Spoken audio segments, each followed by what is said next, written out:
1-июндан 1-сентябрга чейин абанын күндүзгү температурасы 28 градус жана андан жогорку болгон учурда эртең мененки саат 10дон кечки саат 20:00 чейин жүк ташыган автоунаалардын жалпы пайдалануудагы автомобиль жолдоруна жүрүүсүнө убактылуу чектөө киргизилген.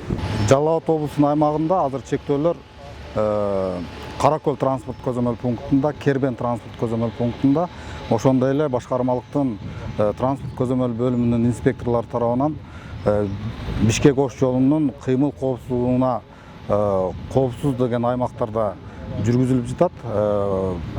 Бүгүнкү күндө бул чектөөнү сактабаган айдоочуларга 19 дана протокол жазылды. Айыптын суммасы 32.500 сом болду. Буга байланыштуу оор жүк ташуучу унаалардын кыймылын чектөө багытындагы рейдтер өтүүдө.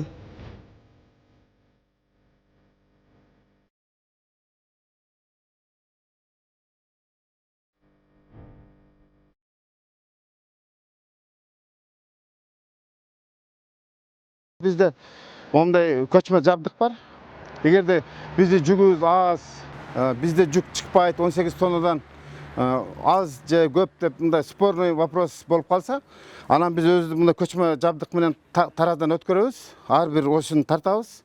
Акырында жыйынтыгында общий эме чыгат. Эгерде 18 тоннадан ашык болсо, буга 181 статьянын 4 пунктуна ылайык 17.500 сом штраф айып пул салынат. Киргизилген чектөөнүн сакталышын азыр айдоочулар жакшы билишет, түшүнүү менен кабыл алууда.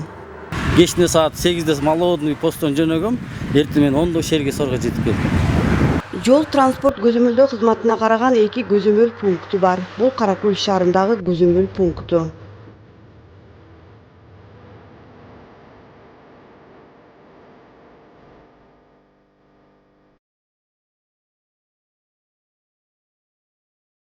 Бул негизги максатыбыз эле бул жолду сактоо.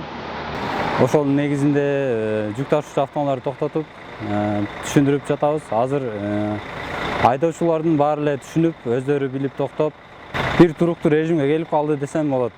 Каз катар тизилген унаалардын айдоочулардын пикиринде жол катмарынын бузулуп кетпеси үчүн көрүлгөн аракет жакшы, бирок алардын да айтар көйгөйлөрү бар. Бизге бир талапка жооп бере турган Оштон, Бишкектен Ошко жеткенге чейинки бир эле парковка бар. Атайын грузовой автоунаа токтой турган жер бир эле парковка. Ал жерге кире турган болсоң 5 эле машина батат да, максимум. Анан жолдун жээгине токтойм десең, жолдун жээги тегиз эмес. Четке чыксаң, обочина машинаң чыгып калат, элдер жабылып калат жеңил машиналар. Анан жагында TikTok деген неме бар азыр. TikTokко тартып чыгарып салышат, ушинтип тартыпчы. Анан бизде бир условия жок дагы, анан бизден көп нерсени талап кыла берет да. Чектөө жүргүнчү ташыган, гуманитардык жардамды ташыган, тез бузулуучу тамак аш азыктарын жана кооптуу жүктөрдү ташыган, берилген атайын уруксаттын негизинде ири көлөмдөгү жүктөрдү ташыган, жол курууга жана оңдоого тартылган унааларга киргизилбейт.